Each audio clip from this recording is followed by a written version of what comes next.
faut que ça monte un peu. Mais je vais commencer pareil, hein, parce qu'on a quand même un timing. Coucou Patricia, bonne arrivée. On a un timing à respecter, c'est ça. Une vie qui donne la vie, c'est une vie qui est planifiée, une vie qui est organisée. Hein?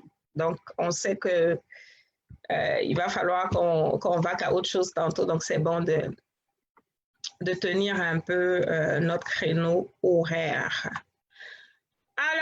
Alors, je surveille là. Donc, vous inquiétez pas, si les yeux se baladent, je suis avec vous. Alors, coucou mes abonnés, comment vous allez? Très, très, très, très bien, j'espère. J'ai pas mis de musique exprès aujourd'hui parce que j'ai comme un genre de silence intérieur que je suis en train de vivre par rapport à une situation. Donc, c'est ce qui fait qu'aujourd'hui, je vous ai même pas demandé qu'est-ce que vous voulez qu'on écoute et puis j'ai pas proposé de musique. J'avais pensé à une musique, mais après, je me suis dit, je laisse faire, je vais garder mon silence intérieur. Alors, pour ceux qui vont me suivre pour la première fois à travers cette vidéo, je suis Evelyne Yeboah-Roland, coach qui exerce, on va dire, dans le développement personnel, coach et formatrice, hein, les deux vont ensemble. Je donne de la formation, je fais du coaching pour accompagner mes formations, comme je peux donner du coaching aussi, on va dire, on the side. Donc, coach et formatrice en développement personnel par la relecture de vie. Qu'est-ce que j'appelle la relecture de vie? Ben, c'est ce regard qu'on va avoir de son passé, de son vécu, qui va nous permettre d'être en train de tracer des sillons pour une vie plus épanouie en avant, pour une vie pleine de sens, pour la vie qui bouillonne en nous. Et je signe en disant pour une vie qui donne la vie. Donc, c'est dans ce cadre que je partage des moments avec vous. Pourquoi on parle ici? On parle vraiment de sujets divers. On parle d'expériences de la vie. Je vais peut-être des fois aussi aborder des choses que je vis par rapport à certaines choses que j'entends, par rapport à l'actualité et tout ça. Donc, je vais revenir comme dimanche dernier. Ouais, c'est ça, dimanche dernier ou mercredi, je ne sais plus. J'ai parlé du déconfinement hein, parce qu'on est vraiment comme en train de l'amorcer au niveau de plusieurs pays. Et puis là, aujourd'hui, je vais revenir sur quelque chose. Coucou Marielle, je vais revenir sur quelque chose qui est lié à une actualité assez triste qui est passée au niveau de la Côte d'Ivoire. Je sais que je suis beaucoup suivie de la Côte d'Ivoire et moi-même, je suis originaire de la Côte d'Ivoire, même si je vis au Canada. Donc, je suis l'actualité de mon pays aussi tant que je peux de près. C'est vrai que je ne suis pas une fan d'infos et d'actualité, mais il y a des choses comme ça de temps en temps sur lesquelles je tombe et qui peuvent comme vraiment m'affecter en tant que fille du pays et en tant qu'humaine tout simplement parce qu'on est tous conscients qu'on a notre contribution à apporter. Et comme je dis, moi, je vis une vie qui donne la vie. Je veux vivre une vie qui donne la vie. Et donc, tant que j'ai quelque chose à apporter sur un sujet, ben, je l'amène ici sur la place publique pour qu'on puisse réfléchir dessus. Et donc, quelle est cette information qui m'a vraiment secouée quand même hier et j'en ai pas vraiment parlé. Et c'est aujourd'hui que j'ai une amie proche qui est touchée par la nouvelle, à qui j'ai fait un retour, mais en dehors de ça, j'en avais pas parlé.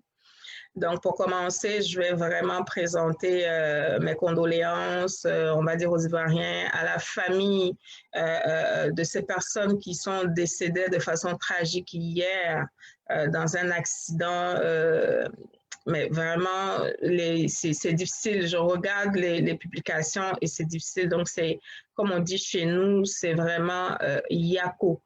Du plus profond de mon cœur que je peux adresser à toutes les personnes vraiment touchées de près ou de loin, que ce soit les enfants, la famille, les collègues. C'est un grand yako que je lance là vraiment ma façon à moi de vous soutenir dans cette épreuve. Et je regardais les commentaires. Après, j'ai vu pas mal de sondages passés concernant l'alcool au volant et tout. Et puis, je me suis dit, effectivement, dans les commentaires, il y a un peu de tout.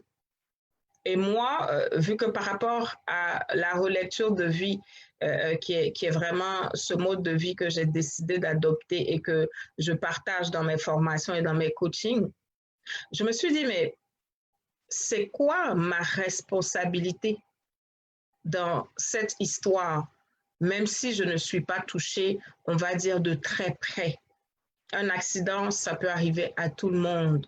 Et ça peut être dans les deux cas. Ça peut être un membre de ta famille qui conduit en état d'ébriété, comme ça peut être un membre de ta famille qui est victime. Donc, je me suis dit, mais qu'est-ce qu'on peut faire? Essayons de mener la réflexion ensemble. Et c'est là que je me suis dit, en fait, on ne se souvient pas assez souvent que nous sommes les gardiens, les gardiennes de nos frères et sœurs. La vie d'autrui, là, tu dois la protéger. Et tu la protèges comment? C'est facile d'être en train de toujours attendre les autorités. Il n'y a pas de loi qu'ici, il n'y a pas de ça, il n'y a pas de ci. Mais les autorités, là, ils ne viennent pas de la planète Mars. C'est des humains comme nous qui ont un cercle relationnel, qui ont des amis, qui ont de la famille, qui sont, on va dire, dans un parti politique ou non, mais en tout cas qui ont des personnes qui les soutiennent dans les idées, dans les programmes qu'ils défendent, que ce soit le président, que ce soit le maire, que ce soit le député, que ce soit le ministre. Toutes ces personnes-là ont des personnes avec qui elles interagissent au quotidien. Donc, on n'a pas besoin d'être forcément à l'Assemblée nationale pour des lois. On n'a pas besoin d'être forcément au Conseil des ministres, mais dans notre day-to-day, là, c'est quoi notre impact dans la vie de ces personnes qui sont en situation d'autorité? C'est quoi la nature des échanges qu'on a quand on est avec ces personnes-là?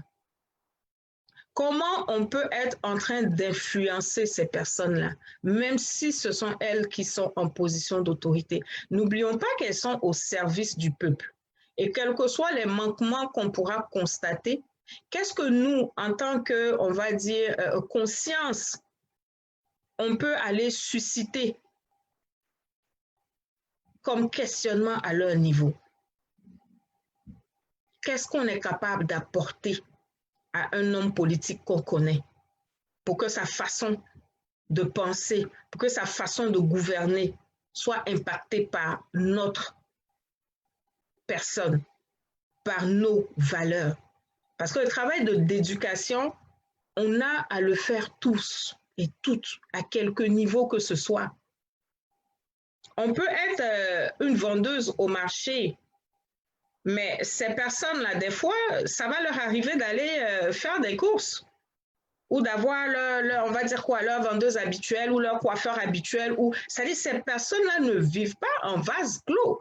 Elles interagissent avec monsieur, madame, tout le monde au quotidien. Comment chacun est en train comme de planter quelque chose dans l'esprit de ces personnes-là? Comment? Qu'est-ce qu'on dit? C'est quoi, quoi qu'on arrive à laisser comme empreinte quand on est en interaction avec ces personnes-là? Est-ce qu'on est capable tous ensemble d'être en train comme de semer des graines comme ça dans leur vie pour que nos autorités même soient conscientes que le peuple qu'on est en train de gouverner là, c'est un peuple qui sait où il va. Chacun a sa part. Eux, ils sont élus pour faire leurs affaires. C'est nous, en général, qui les avons élus et qui leur avons donné la possibilité d'être à ces postes. Coucou Cine, coucou Rosine. Est-ce que quand on est en train de soutenir un candidat politique, est-ce qu'on pense au poste que nous, on va avoir ou on est vraiment en train de penser à l'intérêt général? Est-ce qu'on est en train de penser à des choses qui vont protéger la vie de notre prochain? Coucou Karine. Est-ce qu'on est vraiment dans cet état d'esprit ou est-ce qu'on est en politique juste pour notre intérêt? Donc, on est dans l'environnement de personnes influentes, on est dans l'environnement de personnes en situation d'autorité et on ne produit rien et on laisse toute la responsabilité à ces personnes-là. Autant ils sont responsables de la vie des gens, autant nous aussi, en tant que citoyens, nous sommes responsables de la vie des gens. Et c'est à chacun de trouver sa façon de le démontrer, sa façon d'impacter l'autre, sa façon de susciter même un questionnement même. Parce que des fois, lancer des petites questions, lancer des petites phrases, lancer des petits mots, les gens vont jouer au dur, mais quand ils rentrent là, ça va tourner un peu. Et si on est toujours en train de te challenger dans ton environnement, on va dire le plus proche, ou dans ton environnement normal, là, quand tu sors, que tu n'es pas en situation d'autorité, que tu entends des choses comme ça de part et d'autre, à un moment, comme on dit à l'église, hein, la foi vient de ce qu'on entend. À un moment, à force d'entendre certaines choses, tu vas te rendre compte que, attention,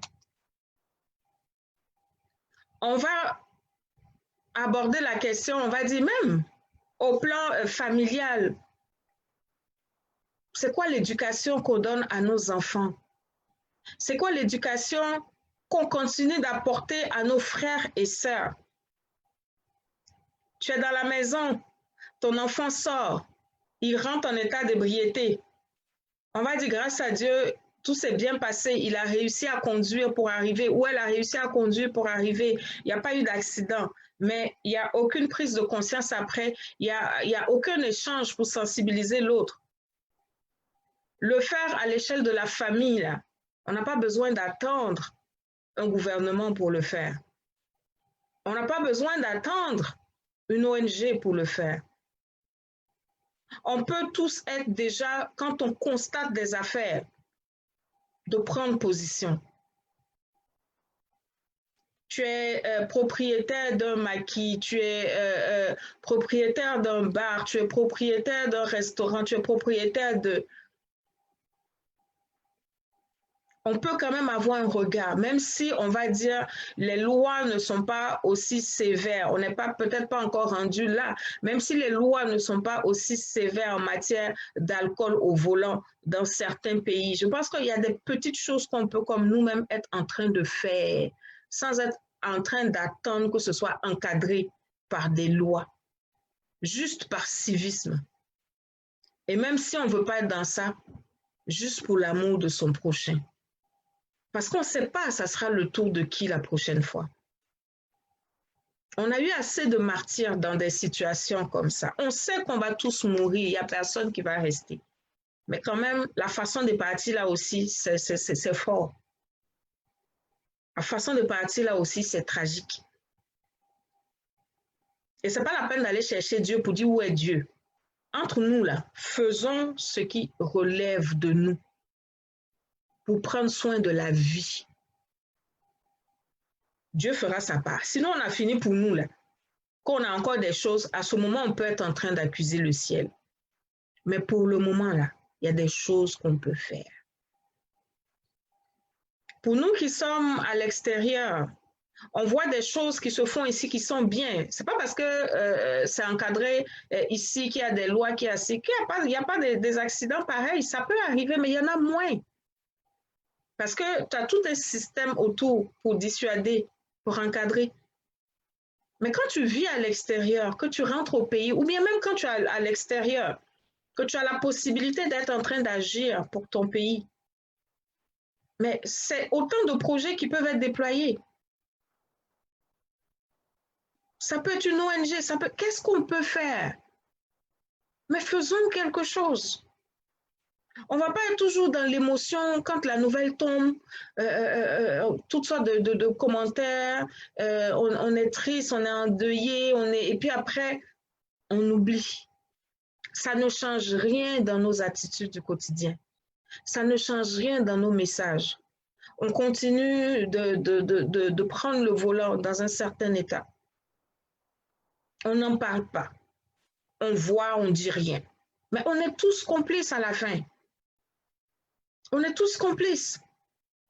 Et il faut qu'on apprenne à prendre ce type de responsabilité, quel que soit notre rang dans la société. Se sentir le gardien du souffle de vie qui est dans l'autre. Décider de porter cette responsabilité.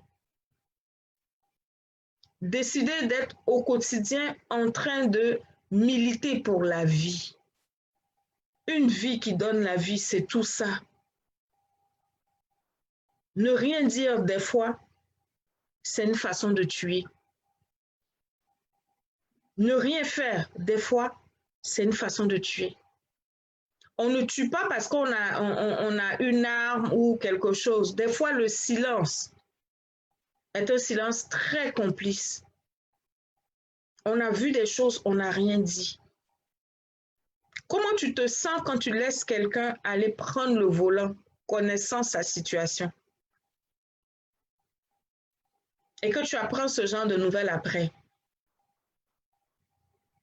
Comment tu te sens? Ah, si je savais, j'allais l'empêcher. Ah, si je savais, j'allais. Mais les gens sont partis. On ne peut pas aller les chercher, on ne peut pas aller les ressusciter. Les gens sont morts. Donc, il faudrait qu'on se rende compte, en fait, qu'il n'y a pas de petits gestes. Il n'y a pas de petites paroles. Il n'y a pas de petits mots quand on est en train de parler de la vie. Et on sait tous et toutes ici, là, qu'il n'y a rien de plus fragile que la vie. Donc, c'est bon d'être conscient de ça. Et voici des occasions qui doivent nous amener au-delà de la douleur, au-delà de la tristesse, au-delà de l'émotion que ça va susciter, d'être en train de nous re-questionner. Qu'est-ce que je ne fais pas dans le sens de la vie? Qu'est-ce que je ne dis pas dans le sens de la vie? Qu'est-ce que je pourrais être en train de faire dans le sens de la vie? Qu'est-ce que je pourrais être en train de dire dans le sens de la vie?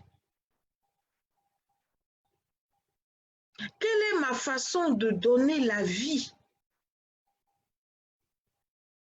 À quel niveau je peux interagir, je peux intervenir? À quel niveau je peux impacter? Qui je peux impacter? Dans quoi je m'engage? Qu'est-ce qui me conduit? Est-ce que c'est juste mes besoins à moi, ma vie à moi, la vie de mes enfants, la vie de mon conjoint, de ma conjointe, la vie, c'est-à-dire tout tourne autour de moi. Est-ce que j'arrive à lever un peu les yeux pour regarder autour de moi et puis me dire qu'il y a d'autres personnes? Il y a d'autres vies qui sont sous ma responsabilité. Et ce que je vais être en train de refuser de dire à mon frère, ça peut avoir un impact sur une autre vie. Ce que je vais être en train de tolérer en tant que gérant d'un établissement qui vend de l'alcool, ça peut avoir un impact sur une autre vie.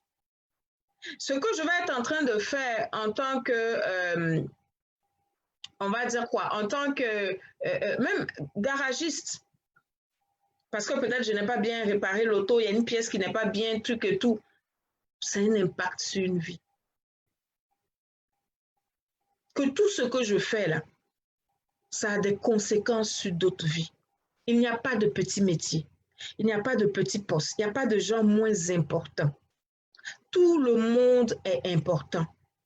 Ce n'est pas parce que tu vends des bananes au bord de la route que tu n'es pas importante. Parce que une parole que tu peux dire à quelqu'un, ça peut faire tilt ici. Il ne va peut-être pas te le dire, mais ça peut changer quelque chose dans la vie de quelqu'un. Et si on décide de s'établir tous comme gardiens et gardiennes de la vie de l'autre, ça va changer nos façons de nous comporter. On va vivre des vies responsables. Et si au plan civique, au plan même familial, on commence à adopter certains comportements, vous pensez que ça ne va pas monter? Parce que comme je disais au début, les politiciens là, c'est frère de quelqu'un, c'est camarade de quelqu'un, c'est qui est au sommet là-bas et puis on ne lui parle pas. C'est quelque chose de quelqu'un. Donc, ce qu'on ne peut pas lui dire, on va dire peut-être dans le cadre du parti politique ou de je ne sais quoi, parce que des gens ont peur pour leur poste ou des gens ont peur pour ci, pour ça. Mais dans la cellule familiale, il y a des choses, on peut se dire. Moi, je peux être en train de parler à quelqu'un qui connaît quelqu'un, puis peut-être il y a comme 5 niveaux avant d'arriver à une autorité là-bas. Si moi, mon impact est en train d'être fort dans la vie de cette personne, que cette personne rayonne de la même façon dans la vie, on va dire, de la génération 4. La génération 4 rayonne dans la vie de la génération 3. La génération 3 rayonne dans la vie de la génération 2. La génération 2 rayonne dans la vie de la génération. On va finir par toucher la tête. C'est assez de rester et puis attendre que ça descende. Mais il faut qu'on soit tous conscients qu'à partir du bas, moi, je peux faire quelque chose pour que ça donne. Mais il faut qu'on le fasse à plusieurs pour que ça marche. Chacun à sa façon, avec ce qu'il a. J'ai ma soeur Nicole ici, coiffeuse. Mais on ne sait pas qui peut se présenter entre ses mains. Tu as une ministre ou un ministre qui vient se faire coiffer. Écoute, les causeries dans coiffure, là, il y a des sujets qui passent. La personne même va rigoler, va dire, quand elle rentre chez elle à un moment là, les gens se jouent les durs, mais tu as toujours un petit moment où ta conscience te parle. Mais c'est la voix de la conscience versus l'autre vilaine voix là. C'est ça, c'est ce jeu-là qui fait que les gens vont basculer vers le côté sombre. Mais si tu entends beaucoup de bonnes choses, mais la voix de ta conscience, le bon côté là, ça va être plus élevé. Et à un moment donné, tu vas flancher. Tu vas être en train de faire des bonnes choses parce que tu entends beaucoup plus de choses dans ce sens. Mais si tu n'entends pas, que comme on dit, ça fait Z à Z. Notre nature fait qu'on a tendance à aller vers le mal. On a tendance à aller vers le mal. Donc, il faut que le bien, là, il soit promu, mais vraiment en permanence, pour que les choses bougent. Surtout quand on a eu l'habitude de faire de vilaines choses. Ce n'est pas comme ça avec une parole que ça change. Ce n'est pas avec un commentaire que ça change. Il faut que ce soit répété, répété, répété, répété, répété, comme la goutte d'eau qui va briser le rocher. C'est comme ça. Mais il faut qu'on accepte, nous, à notre niveau, de dire, moi, je veux vivre une vie qui donne la vie. Et on a les yeux grands ouverts et on cherche comment je peux être en train de donner la vie. Et tu ne peux donner que ce que tu as. Quand tu vas commencer à vouloir te mettre en mouvement pour donner la vie, tu vas voir que la vie même qui est en toi va commencer à être une vie de qualité. Tu vas être en train de vivre mais une vie riche. Et je ne parle pas de richesse en termes de CFA ou de dollars. Je parle de qualité de vie. Parce que tu es dans la bonté, tu es dans des bons sentiments, tu es dans des bonnes choses. Ton mind là est en train d'être rempli vraiment de bonnes intentions. Tu vas être bien, ta santé même, ça va, tu vas être bien. Et tout le monde va bien se porter. Et on sera en train de veiller comme ça sur la vie les uns des autres. Et ce genre de nouvelles-là, on va en entendre de moins en moins. Que ce soit pour une question d'alcool au volant ou pour n'importe quelle autre chose qu'on aurait pu éviter si on faisait un peu les choses comme il faut. Si on arrêtait de penser à nous, notre plaisir, à nous, notre confort, à nous, notre si, à nous. Parce que, ok, quoi, tu as un bolide, donc toi, les vitesses là, ça dit quand toi tu démarres, tu es à la fin du cadran, quoi. Tu n'as même pas conscience que tu es dans des zones quoi, où il y a de la circulation. Est-ce que tu as besoin même d'attendre qu'un panneau te dise que là, tu dois ralentir? Tu n'as pas besoin d'attendre qu'une autorité vienne mettre un panneau pour que tu saches que ici, là, il faut que j'aille doucement parce qu'il y a du monde autour. Ces voitures, nous-mêmes humains, là, notre cerveau nous lâche à des moments. À plus forte raison, quelque chose de mécanique, même si c'est une boîte auto ou une voiture automatique ou je ne sais quoi d'autre, là, même si c'est ça, ça peut te lâcher. Un minimum de conscience. On n'est pas en caoutchouc pour dire si c'est cassé, on va se remonter.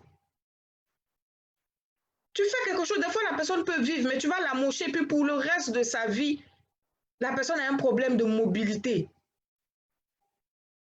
Et puis toi, tu es là avec tes deux pieds, et ta conscience là, et puis tu avances. C'est quel modèle de vie ça? A-t-on besoin d'attendre des lois pour bien nous comporter? On parle de déconfinement, hein. Ça aussi, on va attendre qu'on nous dise comment. Toi-même, tu ne sais pas que quand on dit de sortir, là, c'est parce que c'est économique. Le problème, on n'a pas encore trouvé la solution. Et tu sors comme ça. Et puis tu fais ce que tu veux. Tu attends quoi? Qu'on vienne te dire non, il faut te tenir à 18 mètres de l'autre. Il faut que tu mettes un cache-visage. Il faut que tu mettes un cache-homme. Tu attends ça? Toi-même, tu ne sais pas que le virus, là, il est encore problématique. Tant que tu n'as pas entendu qu'on a trouvé quelque chose pour s'en sortir, là, toi-même, tu as une certaine façon de vivre. Parce qu'il ne s'agit pas que de toi. Il s'agit de l'autre aussi. Apprenons à garder la vie. Pas seulement la vie qui est en nous, mais la vie qui coule dans les autres. C'est vraiment ce fardeau que j'avais sur le cœur et que je tenais à vous partager. Depuis hier, quand j'ai vu les messages, quand j'ai vu, je me suis dit, mais ça va prendre combien de personnes qui vont perdre la vie pour qu'on se rende compte que cette histoire d'alcool au volant, il faut faire attention. Ce qui est bien qu'on est dans les pays où c'est serré, là. On respecte, hein? Mais dès qu'on sort, qu'on est ailleurs, on attend. Il n'y a pas de loi. Donc, comme il n'y a pas de loi, on s'en fout. Tu veux faire quelque chose. Tu veux entreprendre quelque chose. Tu penses à quelque chose. Demande-toi, est-ce que ce que je vais faire là, ça respecte la vie de l'autre? Est-ce que ce que je vais faire, c'est en faveur de la vie? Est-ce que ce que je vais faire, ça garde la vie? Une vie qui donne la vie, là, c'est tout ça. C'est un mode de vie. On n'a pas dit on est parfait. Des fois, tu vas peut-être faire quelque chose, tu vas oublier. Mais si tu t'habitues à faire une relecture, si tu t'habitues à avoir des moments d'intériorisation, tu vas avoir comme ce réflexe de commencer à analyser tout ce que tu fais. Et tu sauras, parce que tu as commencé à être à l'écoute de ta conscience, tu sauras que telle chose, non, j'aurais pas dû. Telle chose, j'ai découvert. Il ne faut pas vivre une vie, puis on fait les choses, on fait les choses, on fait les choses, on fait les choses. On ne réfléchit pas, on est de vous, vous. Non, on fait, on s'arrête. On réfléchit. Et quand tu vas faire ça, tu vas te rendre compte qu'avant de faire même là, il faut réfléchir. Donc, tu vas commencer à avoir ta routine. Je réfléchis avant de faire. Je fais. Quand j'ai fini de faire, je réfléchis encore pour voir, pour que ça m'aide pour la suite.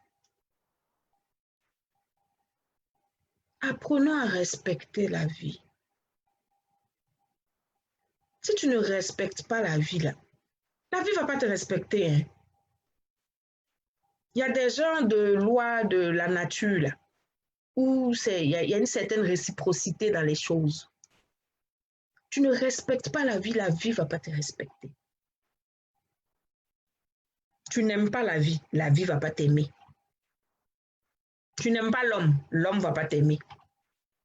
Tu ne sers pas l'homme ne va pas te servir. Ce que tu ne fais pas là, hein, c'est ça qui va t'arriver.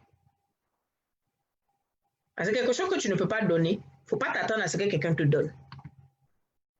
Donc, si tu ne respectes pas la vie, ben, c'est ton choix de vie.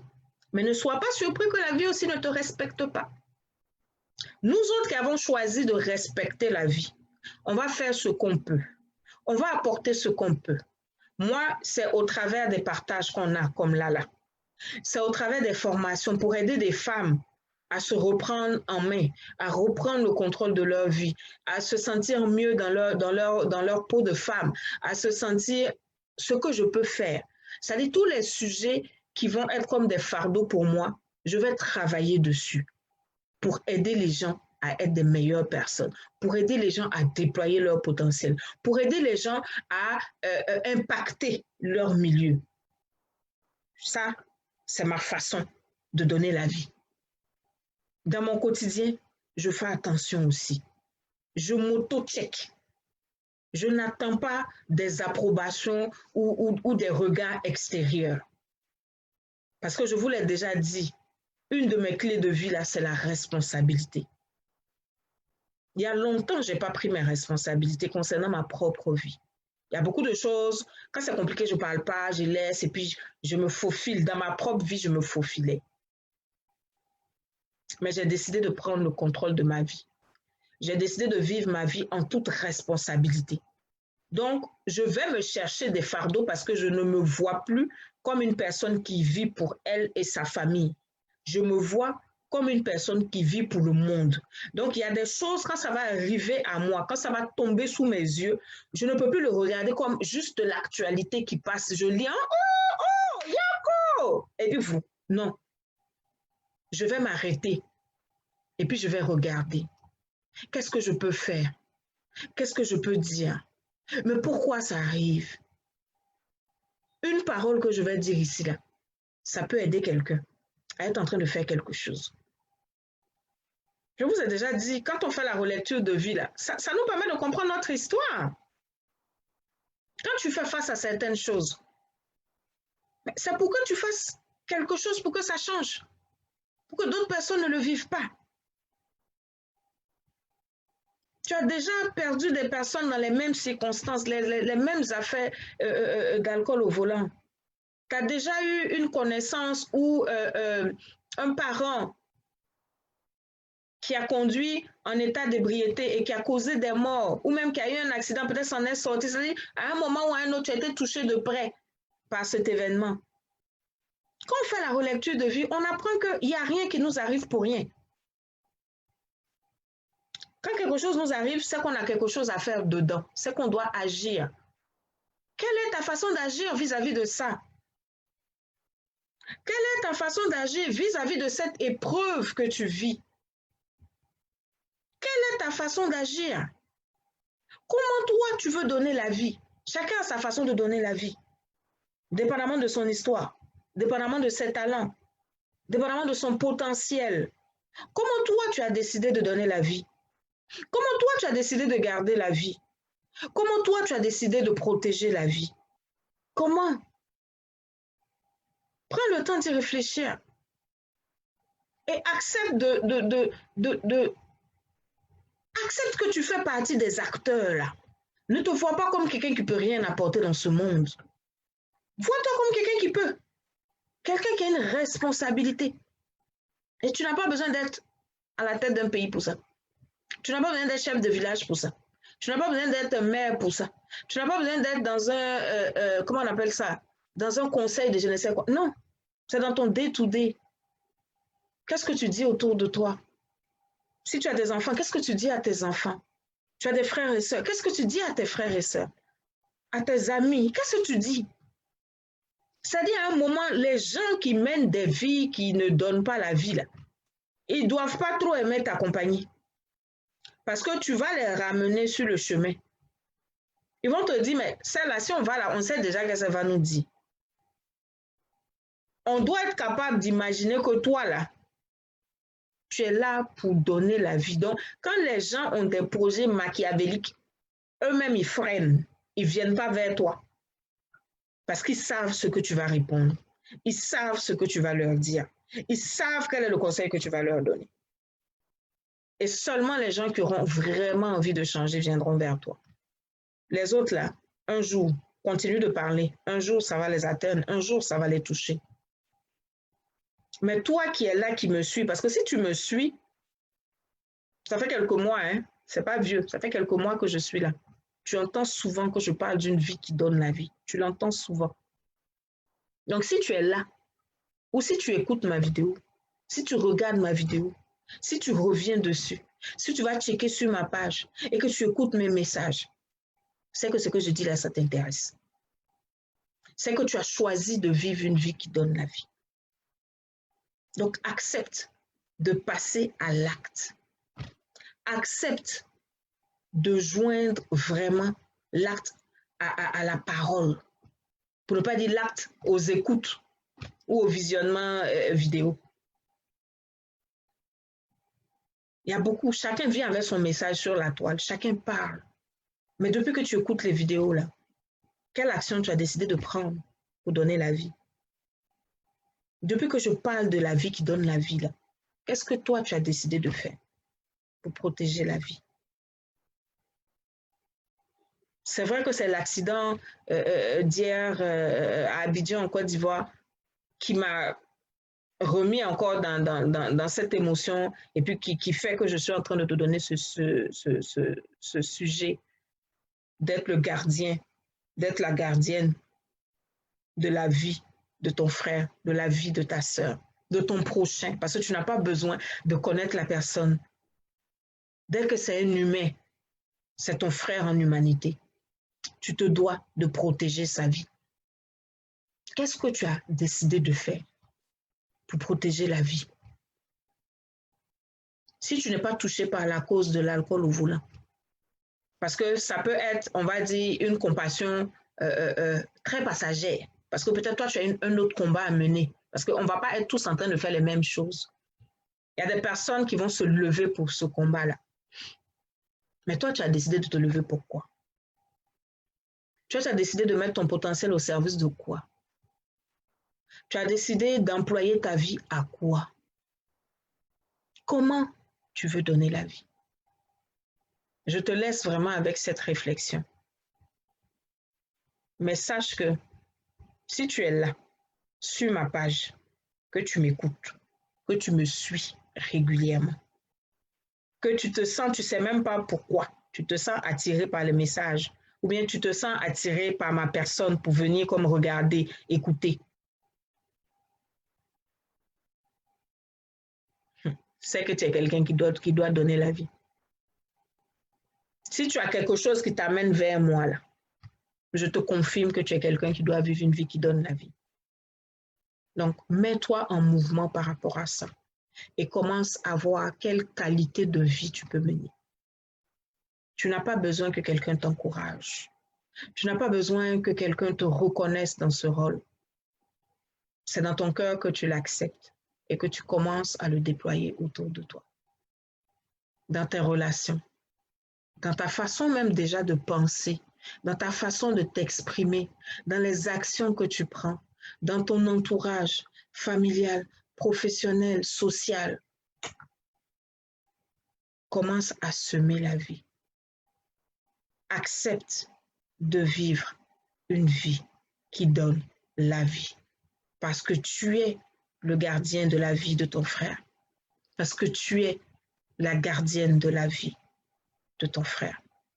Tu es le gardien de la vie de ta sœur. Tu es la gardienne de la vie de ta sœur. Et de ton frère et de ta sœur en humanité. Si frère et sœur, tout coup là, ça te dérange, en humanité.